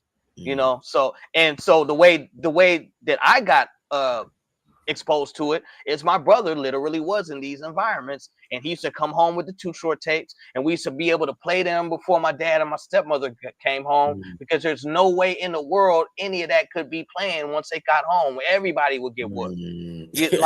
Like people didn't cursing just wasn't that prevalent. Like that was something you only did around the homies, and playing curse word music at home was entirely unacceptable at that time for pretty much everybody across the board. Like somebody as vulgar as Too Short, it just hadn't happened yet. He was an anomaly. Like so yeah. So when Too Short was out, my brain even kind of separated it from the hip hop that I was recording from the college radio station, or the hip hop that I was able to get when I went to LA, because they played hip hop on the radio on K-Day. And if you recorded K-Day all day, you could bring some hip hop home and nobody heard back at home if you happen to have family in LA. Or like, you know, I had a cousin from New York who came to visit and would have like hip hop that none of us would ever had heard. And she wasn't even a super big hip hop fan, but she would just have hip hop that we would never hear on the West Coast. So that's how I was getting most of my hip hop. When I got Too Short, I kind of viewed it differently. It was coming straight from the streets. So I didn't even kind of like, that was like, although I didn't know that, I didn't think the world knew who he was. I just thought we did, you know what I'm saying? Because he wasn't on any of the radio stations. He wasn't like, it wasn't for a few years until he got signed to where stuff started actually coming out for everybody to hear it. Before that, it was just some East Oakland, some real Bay East Oakland type stuff. I didn't even, I was just, he was a local celebrity, you know. He was like he was almost like, you know, like, I don't know how I even explain it. He was like our version of hip hop. It was like Oakland version of hip hop. It's how it could be looked at, because it just didn't, it wasn't coming through the same circuits as all the other kind of hip hop was. It was homegrown, you know. It was just different, bro. And so when he got into the mainstream, we were like, hell yeah, you know. Everybody in Oakland, like, I didn't have to rap like Too Short to 100% listen to his music or support what he's doing, because he was from where we from. He was from where we from, and now he's on the stage with all the rest of the rappers that we listen to. So finally we got one of ours out there, you know. And it wasn't via, like, it was basically from the mud, bro. He got it out the dirt, you know. Yeah, he So did. he's real anomalous when I think about how he even came out. I kind of like put him in a class by himself when I think about hip hop growing up, you know. Got you. And then who would be like next in the order of things in terms of getting out? Would that be? We had a lot of like we had a lot of independent rappers. Like, you know, we had 415. Richie Rich was a part of that group. Yeah, yeah. We had a crew called the APG crew. They're from a street called Apgar in West Oakland, but the APG stand for Action Packed Gangsters. There's groups like Capital Tax who are like you know, local group dudes who got on the scene and made a splash. There's like this group called Black Beats, Lyrics, and Conscious Knowledge. There was a bunch of underground dudes, you know, like homegrown independent acts and stuff. Spice One, like we used to rap with Spice One. Me, Del, and Tajay used to rap with Spice One back in the day when he was named MC Spice. And he was Yeah. like, used to wear, he used to be trooped down or like, you know, have hella troop suits and kind of rap like with a I don't want to discredit him. It was his own style, but it was kind of LL Cool J-ish. It wasn't gangster yet. He wasn't like a gangster rapper yet. Yeah, He was really I know Spice One is more of a gangster edge rapper, but you're saying he was more of in an LL Cool J lane at the time. At the time when me and Tajay were affiliated and Dale were affiliated with him. Yeah, he hadn't started doing gangster rap yet. And I don't even think like gangster rap was a thing yet. I think he was like, they didn't call it that. You know what I mean? I think that's actually a media term. I don't even think the dudes themselves called it gangster rap back then. It was called reality rap most of the time. Yeah. Yeah, we used to rap with, and we were down with this dude named Pierre the Beat Fixer, and he was trying to rock with Dell. And this is when the stuff with Dell and Jinx, we were just trying to get on however we could, and Dell could only rock with Jinx whenever he went to LA. So we were still trying to make things happen, even because we could only get down there a couple times a year, you know. So Dell was still the dude that Dell rap with. Deshane would have his connections too, and we meet these other people. So we met Pierre the Beat Fixer, and he made beats for MC Spice, and he was trying to form his own crew. And me and Tajay were like the young dudes that they were like, oh, y'all got some young rappers. That'd be cool to have some kid rappers in the crew too. And we was kind of rocking with them for a minute around that time. I think this might have been like 88, 89, around then. Like your connection to legendary MCs, legendary crews is like on some other shit. Like everybody you fuck with is like legendary, not just, I mean, yeah, you have people that you came up with that wasn't those folks, and they are legends in their own right. Absolutely. But just in telling your story, because of Souls of Mischief and how we view, or how I view you, how I view y'all, those types of connections is just like dope as shit to hear. Like that shit is dope. Man, it's wild, man. I was determined. I was resolute. I'm telling you, I would tell anybody, like, I'm gonna do whatever it takes to get a record deal and be a rap star. You know, I can't say it any different. I was saying it corny like that, and I was like, I don't know how else to describe it. Like, I'm gonna be a rap star one day. And to anybody who would listen, and I was outside. I was in a kind of family environment to where, like I told you, if I got my grades, I could go and do anything I wanted to. That's all my dad really cared about concerning me and doing things. If I got my grades, I could do anything. Not everybody I was around could get outside like that.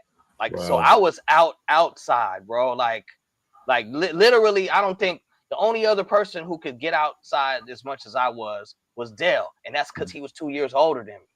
Right. So he had 2 years older freedom, and I could go everywhere with him or by myself. I kind of made all of these connections everywhere. Yeah, when you're talking about like the trip from the Bay Area to LA, like that's not city to city. You know, people on the East Coast and not in California don't always understand the distance between those two cities and the cultural differences as well. 100%. Like going to the East Coast, people would be like, when I'm saying once we were going out there shopping or shopping deals and with all of these record labels, and just there were these little bidding wars over us. Everybody on the East Coast at that time that we would bump into would equate California with just LA. They'd be like, oh yeah, Cali, like LA. And we'd be like, nah, like we're from the Bay Area. That's like, well, that's near LA, right? And we're like, nah, bro, it's 400 miles away. And like you said, culturally couldn't be more different. Like that's the entertainment hub, the Hollywood gang banging and all of that. The Bay is like the revolutionary, independent, like, we had a hippie movement, the Black Panther movement. It's a melting pot of, we got Filipinos and Islanders and all kind of different people up here. Like, and I mean, we're on the government radar. COINTELPRO knows what the Bay is because of the Panthers and all of that. Yeah, nah, absolutely. Nah, so going to LA like that back in the day too, it's like literally our parents had to meet because they're like, I'm like, Dad, I gotta go. And he's like, man, well, the parents are gonna have a talk about it because you can't just be going 400 miles away, son, and doing whatever you want. So when I was first going with Dale down there, at 13. Yeah, at 12. 13.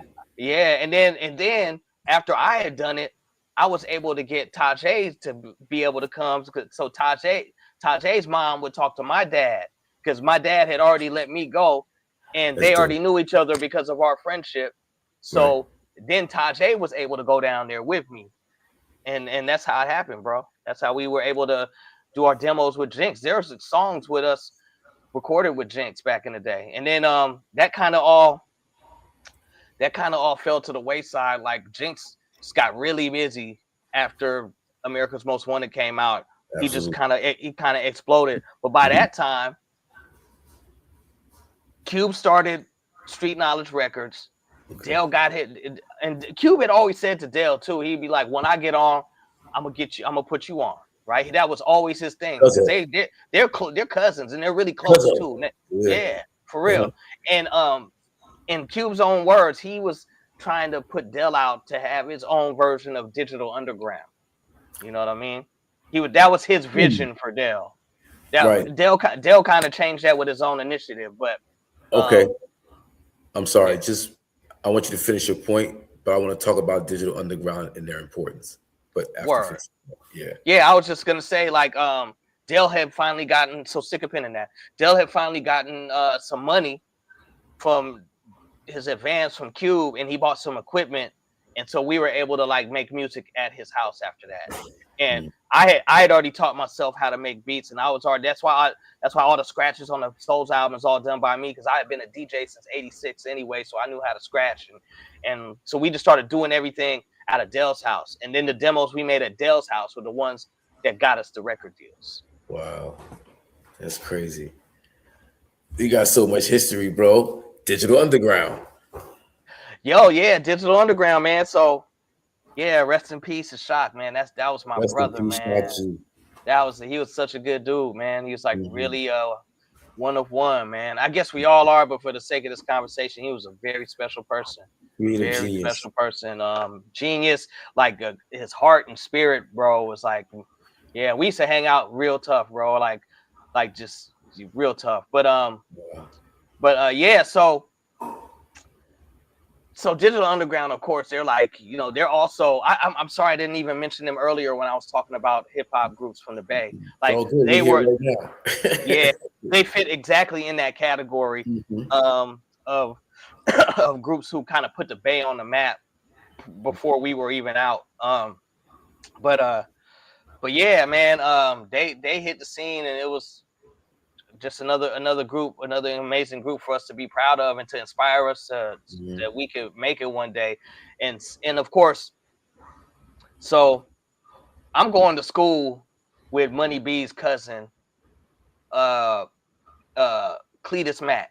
He's in Digital Underground as well. So he's like really like a real, I don't know what he's doing nowadays. He was like, in high school, he was my brother. Like he ended up being like a pimp for real.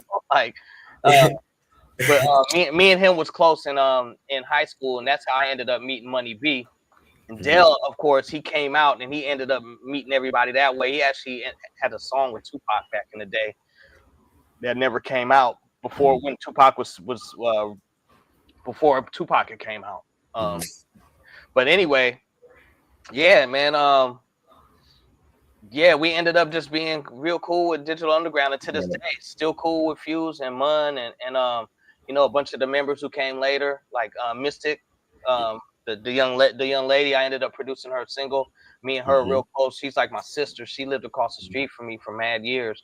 But yeah, Digital is another one of those groups. But Cube was, in his mind, he wanted Dell to be his Digital Underground, not to copy Digital Underground. Right, I got you. But is this after Do What You Like or before Do What You Like? Because I don't understand the impact of Digital Underground before they start releasing records. I'm sure as a band. This is after. Okay, this is after. This is after Do What You Like and all of that. So they had the Humpty Dance and Do What You Like by the time Dell. Yeah, they were already large by the time Dell put his album out in '91. The first time I saw Do What You Like video, that's the first time I heard the songs. When I saw the video on Video Music Box, and my mind was blown. I was like, it's like the infinite creative potential of hip hop culture is exemplified by Digital Underground. Bruh, that time, bruh, like how much in such a short amount of time hip hop grew. It was almost like flowering and fast. And when you see a flower blooming in fast motion, it's like it just went from, you know, the OGs and the pioneers just brought it to this point, and it just like exploded, bro. And like I was enamored by anytime I heard somebody else's version of hip hop, it just blew my brain, bro. I was like, how do people keep doing this, bro? Right. Like it was just such a time. It was supposed to end back in the 80s. In the early 80s, it was always, it's a fad, it's never gonna last. Yeah. So you get to, you know, for me, my favorite year in hip hop is 1988. That's up there with definitely one of my top. I have never thought about my absolute favorite, but that's hands down one of the best years in hip hop. Yeah, you got the K's, the KRS-Ones, the Slick Ricks, the Cool G Raps, the fucking NWAs. You got the motherfucking you got a gang of hip hop that gets released in 1988. That's like amazing. Ghetto Boys. Yeah, I mean, 88, bro. That was an incredible year. Like that whole span, bro. Like I want to say, oh man, just those years, hip hop was just going through this. It was almost like it was just going through something special. The EPMD, you get the EPMDs. It's like everybody's different. Nobody sounds alike. Everybody's got a different version of what this shit is. It was incredible. The way it's supposed to be. It was absolutely incredible, bro. Like I was that dude who went to the store every Tuesday and I would just buy whatever is new because hip hop, everything that came out was just stupid, bro. Like I was literally, it was a regular thing because Tuesday was the release date. So where did it all go left? What?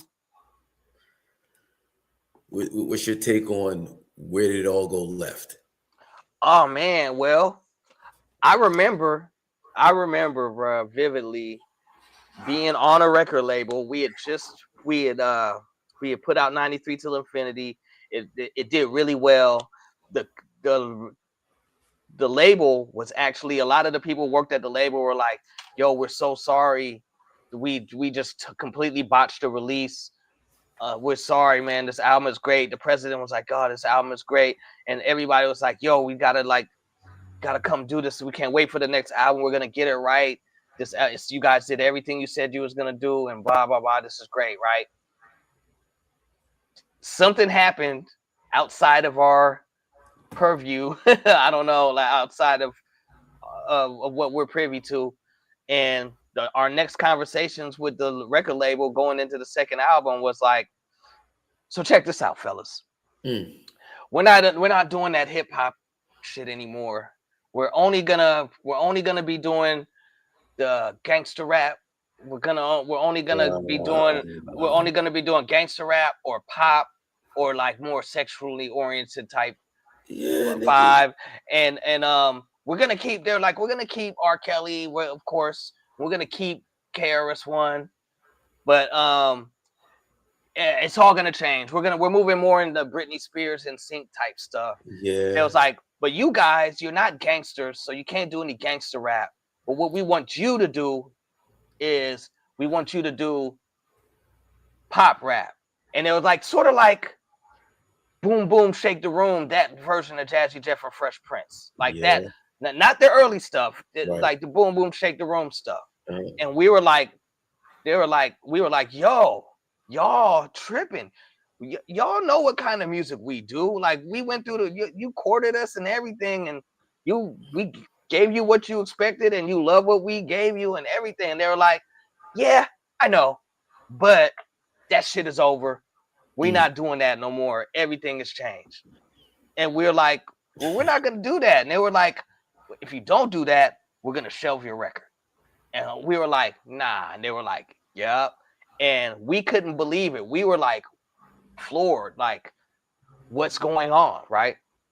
So anyway, all of this other stuff was happening, and some of this information comes in hindsight, right? Because what was happening at that time was record company heads were getting fired. You know, there were companies coming together. Warner Brothers, Elektra, Atlantic formed WEA at that time. Sylvia Rhone took over. People who had sold gold records were getting kicked off of their album, kicked off of their label because they didn't fit that agenda anymore. And from what I understand is the record business, the record music business, found out the most profitable forms of hip hop and what would fit whatever kind of agenda that goes on with the cabal types, and they flicked the switch and was like, this is how we're gonna do it moving forward. And from then on, like, hip hop was more varied prior to that, but from then on, all the labels went ham on the gangster rap. And at this time, Public Enemy was the biggest hip hop group on the planet. That ended abruptly right there. The A&Rs weren't taking chances anymore for the most part. They might have had some here and there that were still trying to do some artful stuff. But from my perspective, to me, it seemed like a call from way up above was like, all right, we're gonna change the paradigm moving forward. We figured out what we're gonna do with this music. And from that point forward to now, you know, I feel like that's where everything changed. And there's always outliers, right, that come in and change things because we're creative people. You know, we are creative by nature. You know, so you're gonna have people that are gonna be creative. But I think the record company, the record business, has found out a way to co-opt that creativity pretty fast and pretty quick. And I think it's just taking a page out of pop culture and how the music business deals with pop culture. And I think that's what has happened with hip hop. And whenever there's an outlier, it gets co-opted, and, you know, things have kept moving in whatever direction. And now you just have, like, there's not really much substance to anything that's coming out now. And I'm not here to diss a bunch of the new artists or none of that. I'm not here to hate on anybody's success or any of that. I'm just telling a story as I see it. And I'm not really trying to disrespect anybody. But to answer your question, that's what I think happened. I think they figured out the best business model for their interests concerning this particular art form, and they drove it. They've been driving it that direction since. Yeah. Well, you know, I concur. The story is quite similar. You know, and we put out a song, Channel Live did, our last release together, called Still Building. Fuck that, Still Building. And the song is about an actual meeting that we took where the A&R there said, oh, well, we're not signing that right now. Everything's gangster, gangster, gangster. Y'all not gangster. And, you know, we didn't understand what it was because it was a prominent record label. You would expect them to want to do something creative, want to do something that kind of, you know, expands the envelope, you know, cultural impact. And no, that wasn't the case at all. And then going forward, seeing what type of music and artists they put out, it was like, oh, okay. now we get it. And it's even more interesting because now that we are where we are in 2026, it's like everything has kind of led up to a point. Like if you really pay attention, you see how our culture has played its part in trapping us, so to speak. Yeah. So yeah, I don't know if you have any words about the current state of affairs when it comes to hip hop culture in the world. It's a trip, right? It's like I'm like, when I look at it, like I start by accepting what is, right? I have commentary about it, but I accept what it is and what the kids are working with and the aesthetic, right? I understand what's going on. It's not so much about creativity at all.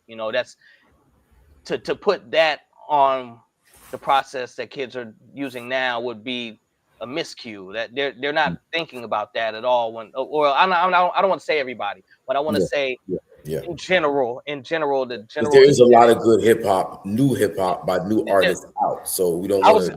I was gonna lead to that too. I was like, because the age of information has made stuff so big that a lot of the gatekeepers got knocked down, and the access for people to find to make the music they want to make and find the kind of music that they want to listen to is there. So there's a bunch of artists that have had great success that most people may not know about because they're not looking for them, but they still are able to pack houses. They still have a bunch of following.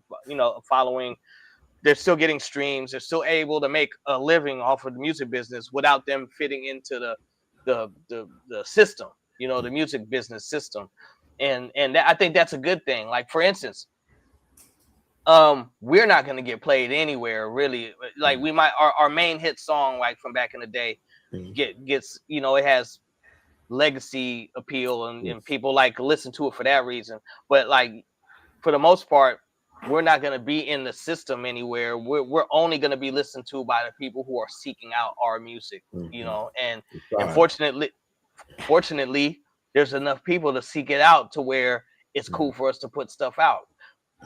Most people may never hear it, but it's that kind of environment to where you don't have to be viral, or you don't have to be, in the commercial stream to garner success in the musical environment now. And I think that's dope. There are mad, like you said, there's mad artists that are making dope music that are able to actually make some coin too. And you might ask a kid who only listens to a certain kind of music who they to listen to it, they'd be like, who's this? I've never heard of them. But they can still tour somewhere. They can still do the show in Canada. They can still pack some spots out in Australia or whatever. And I think that's great. I think the world is big now, man. It's wide open. The age of information, you can the propaganda is gonna be pointed to who it's pointed to. But if it's not pointed to you, you can still find what you want. You can still, if you don't want to listen to it shoved down your throat, you can find what you like to listen to. It's gonna take the drive and the initiative of the listener, and the ability for the artist to get themselves in front of them. And it costs money too. If you like, you gotta get in social media, you gotta run some ads, you gotta do that kind of stuff. But at least it's not just all up to the record company spending the money where they want to spend it, putting it in front of who they want to put it into, like put it in front of.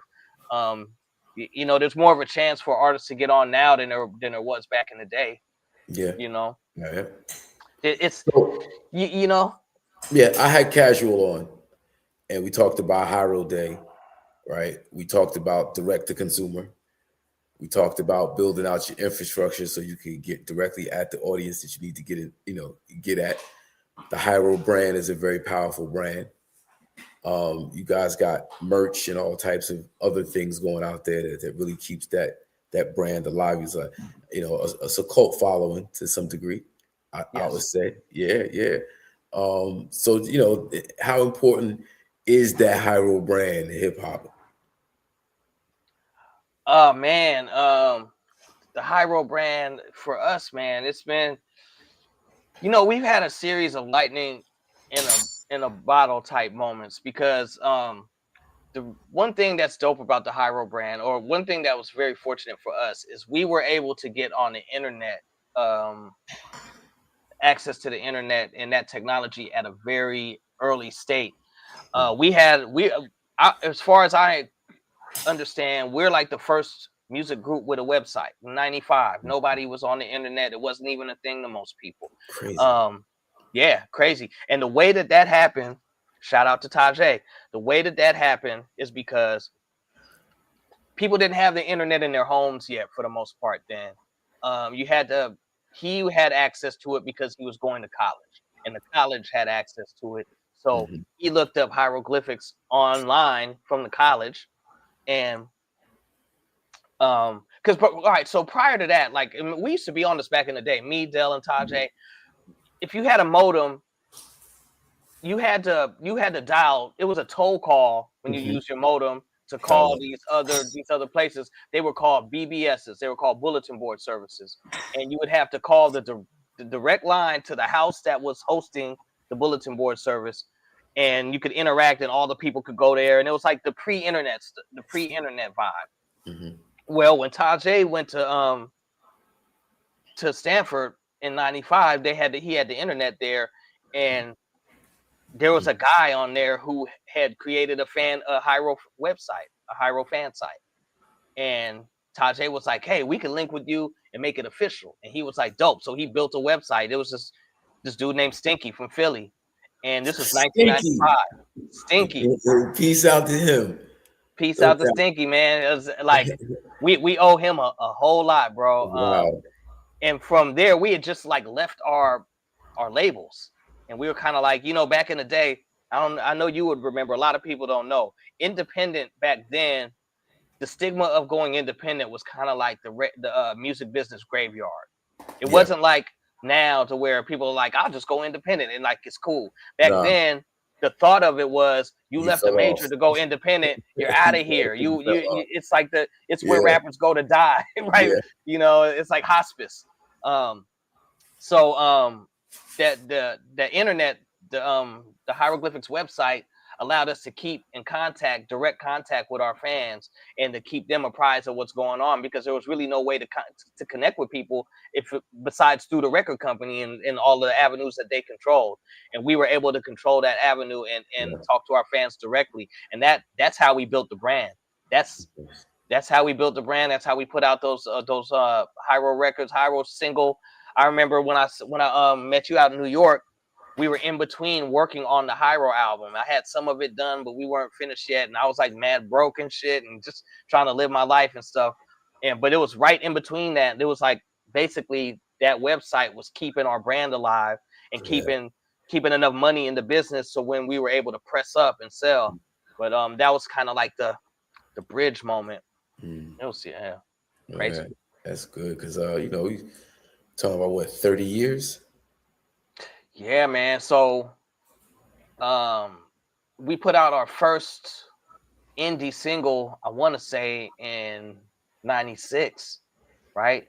We put out our first indie single in 96, and we put out another single in 97, did a bunch of touring and hit every radio station that we could, and came home with very little money, and put in that work.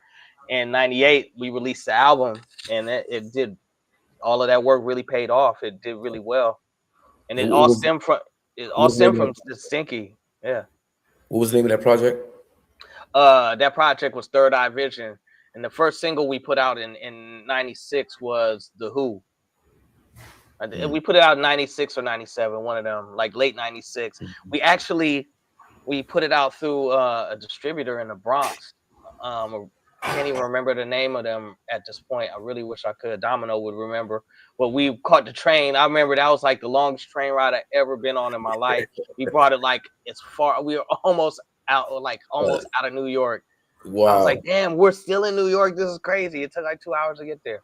But yeah, we met with some small label. I think it was like, it wasn't Big Beat. That's not who that I'm talking about. But it was.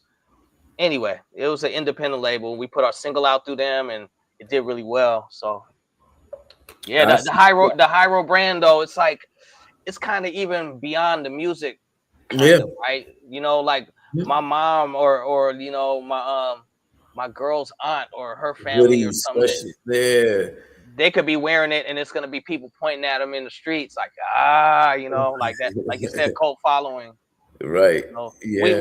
we've been very very blessed, bro. I tell you, bro, like I say this a lot. I stay in my only way to really rationalize everything for all of these 30 years is for me to stay in a perpetual state of gratitude, bro, because otherwise it's just so surreal. It's so surreal, and I don't want to get into any kind of like imposter syndrome type stuff. So I just give thanks. You know, my father used to always say this to me from way back in the day when we first got on. And he was like, bro, listen, son. He was like, you got to deal with it like this. Always deal with it like, one, it could have never happened. And two, it could end tomorrow. And if you keep those two things forefront in your mind, you'll be able to stay grounded throughout this whole process. Because it really is, when you think about the world we come from, getting a record deal, the odds of getting a record deal in the early 90s the odds are like it's some billion, 1 in a billion type thing, bro. It's like it doesn't happen for most people, bro. So from then till now, man, it's been a hell of a ride, bro. And I just try to stay in a perpetual state of gratitude. That's the only way I can make it make sense, you know. What you got going on right now? Right now in life? In life, yeah. I mean, in business, man, and you got any man, music you should be checking for? Yeah, man. So we got a Souls album. Like we had a Souls album that's been done. We're going through some red tape. We did a one-off record deal with this record company that they approached us and wanted to do a record. So we recorded a record. We're trying to iron out all the specifics. It's crazy to be independent for so long and then the record label again. They're fucking many, bro, but we're working it out. Also, Hieroglyphics has just finished a record that's going to be out in the spring. We're working on that. Like I got an album that I'm waiting till these other albums get out to put out. I put out like a bunch of albums over the years, like solo albums, but they're mostly experimental. I really love making music, right? So I have another album coming out. I know Casual has something, Dell and Domino has something. For me personally, starting in like 2018, I got really heavy into financial literacy. So I was on that kick, and I still am, and that segued into trading options. I'm an options trader now, a stock options trader. I've been doing that for the past like almost 4 years, and I'm really kind of good at it, man, and I enjoy it as well. It's something about it clicked with me, and I've been able to be successful at that. Good. That's like we still got the Hyro building and the Hyro business. We still own we own about like I want to say 3 pieces of real estate. Yeah, 3 between us. And the brand is still going. Souls of Mischief brand is going stupid right now. We something happened during COVID, and when the world opened back up, like all the young kids who were trying to find something to listen to when they was trapped in the house decided they liked us. So we've been able to we've been touring nonstop 2023, 24, 25, and we already have a bunch of stuff booked for 26. We did the 30-year 2023, and we did like 120 shows in a year. It was stupid. Bro, it was like that's one of the greatest songs of all time. Man, Infinity, bro, is like every time you hear that song, it takes you back to the first time you heard the song. It's a spiritual treat right there. Like that's just that's spiritual. In the video, oh my God, it's like took motherfuckers out the hood, he took them out nature. We could be, you know what I'm saying? We don't gotta be stuck we can enjoy life. It's like that was an enjoyment of life right there. Man, thank you, man. Like it's like I said, it's really surreal. I'm really thankful for that song, man. And man, my main goal, bro, was to like, before coming out and all of that, the main goal, because you know your children, your foresight only goes so far, and you only understand so much about life. And I just wanted to get in the books with my heroes. I just wanted to be, I wanted my heroes to look at, I wanted Gangstar to be like, you did that. I wanted to rock him be like, you did that. You Right, know, right. that was like the ultimate goal for me. I Uh-huh. wasn't like, every rapper wanted to make some bread, and you know, but I think that people just want to make bread in general. I don't think that's just a rapper thing, right? People want to grow Yeah. up and make a little bread, so that's just normal, right? But for me, it was really about like my heroes recognizing me and being like, you did that, and you in the books with us. That was really it. That's was the ceiling of my dream up until the point when it started happening. So I'm man, to have a song that, like, you know, little kids don't even know how, we can't think 2 years ahead of ourselves, let alone 5, 10, 15, 20, or 30. We just don't even have the foresight to even understand what that far in the future looks like. So to be here 30 years later, man, and people still love that song, and yeah, it's humbling as fuck, bro. It's super humbling, and I'm very thankful, man. I'm very Yeah. thankful. I got a saying, artists create art. So it's good to know you still create art, because that's what art is supposed to do, create art. Yeah. Yes, Yeah. sir. Yes, Shout sir. out your Hey, socials, my bro. Oh, we gonna say. I wanted to say this to this person here, JB ATL Music. He said, "If you really dope, why ain't you signed yet?" That line had my crew heated. I'm gonna break that down, right? It's so crazy. Like I said, like my world was super small. Like I wasn't out. We weren't out in the world. We were on our scene in Oakland, in the Bay Area hip hop scene, and I was talking about a specific couple of haters around my way, and I was directing it at them because they were some haters, and I was like, aha, we signed and you not. And so I didn't understand putting out a record and being played all over. I just, my brain didn't even think that far. And what happened was, when we came out, people was approaching us, MCs was approaching us everywhere we went on some hostile shit. Everywhere we went. And I remember we were on tour. We were on our first tour with Tribe Called Quest and De La Soul. And we were talking to them because they were like big bros to us. And we were like just so happy to be there with them, right? So we would ask them a million questions. And we were like, yo, after like the, you know, about 2-3 weeks into the tour, we was like, yo, why is everybody coming at us every night? Like, what the fuck did we even do to these guys, bro? I don't even know none of these people. And and Q-Tip was like, bruh, y'all was talking mad shit. You know, y'all don't think every MC in the world don't think that you was talking about them? It was like, bruh, like they was like, bruh, he was like, man, you got mad people heated. He was like, even we was like, man, these young kids kind of hot at the mouth, man. You know what I'm saying? But Well, that's but yeah, man. So I get that all the time. My brother JB ATL Music, I get it all the time. People was like, yo, that even Talib was like, yo, man, yeah, when we seen y'all, you felt like we was trying to feelings. We was was trying hurt. to battle y'all. We was when it was on site whenever we seen y'all, you know. And it was just like, when after Q-Tip had said it to us, we was like, okay, I get it. Because again, we were like 17, 18. We didn't understand that, like, bro, like hundreds of thousands of people heard that, and there's a percentage of those that are all rappers that ain't signed, and they gonna feel away. You would too. Yeah.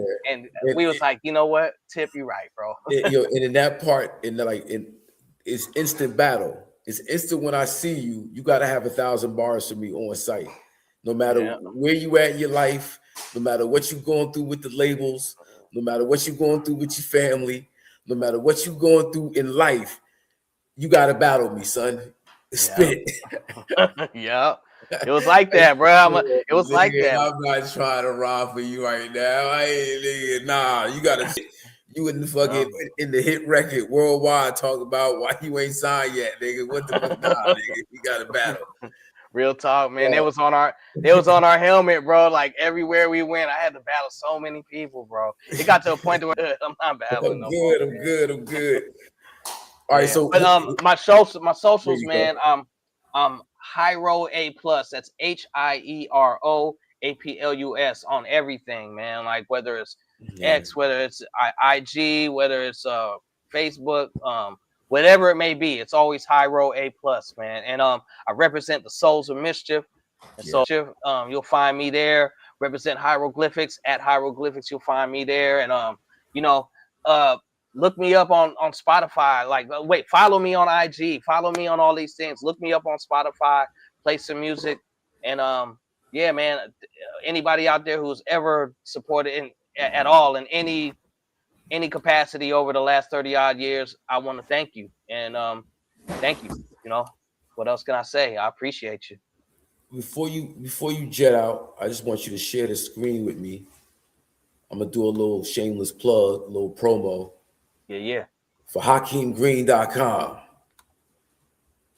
Oh, we didn't even get to how, like, I just want to tell the story. Can I just do this real quick? Yes, you can. All right, I was in Brooklyn.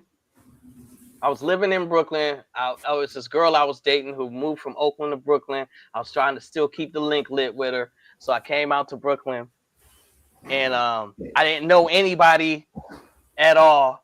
The only people I knew in New York at all was like that I really could consider like people that I knew was Dante Ross, that's Unc, and Curious George, who wasn't even living in New York at the time. So I was like dolo bolo in New York. I was just walking down the street in Brooklyn, and I seen Hakim. And so my mind is like, I was like, I know this motherfucker from somewhere, you know? I know him from somewhere. I'm in the middle of like, is he from Oakland? They're like, where do I know him from? Like, I don't know. And I was like, hey, stay, bro, do I know you from somewhere? And Hakim was like, do I know you from somewhere? And I was like, nah, bro. And in my brain, I was like, I'm tripping. And then I started walking away, and he was like, wait, Souls? And I was like, yeah. And I was like, Channel Live, but he had cut the hair off. So I was like, I didn't recognize him at first. I was like, oh shit, Channel Live. Oh, shit. Yeah, because like we hung out when I had dreads in New York. Yeah. Before I cut the hair. That's why I didn't recognize you when I seen you. Yeah. We had met some years before that, but this was a few years later. Though. Yeah. Nah, so yeah, I just always thought that was a funny ass story. But yeah, I had a lot of fun with y'all, man. Like I remember we actually ended up at the Benjamin's video shoot. That was wild, bro. Damn. Yeah, but anyway, I just wanted to say that because that story always stuck with me because it's like I would have did the same if somebody had said like just been like, yo, man, do I know you from somewhere? Like, nah, I know you. You know, man? That shit was funny. And you had took me to Talib's Kweli bookstore. That was in Kiru. Yeah, and that was before Talib was out. Like, you know, he like you knew who he was, but he wasn't out musically. Black Star wasn't out yet, so I didn't know who he was. Yeah, it's crazy because my boy Omari, big shout out to Illuminati, no doubt.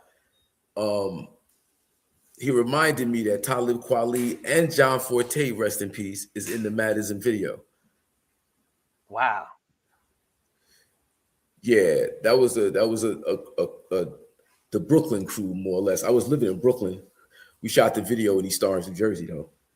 That's wild, bro. I was living in Brooklyn, and they made the trip on out, and we're extras in the video, and then always very talented. I was talking to Mr. Man and Tretch last week, a tribute we did for John Forte, talking about the Village in Washington Square Park and how Washington Square Park was like the meetup space for like a lot of whether it was Talib, Most, Lauren, the rest of the Fugees, of course, John Forte, bunch of LL will be there, Wesley Snipes might be there. Shit was crazy. And so anyway. First time I ever went to New York when we were like not signed yet, Dante Ross took us to Washington Square Park to see the brand new. Damn. So yeah. You were saying that was that era. What about Bridget, who mans a midget?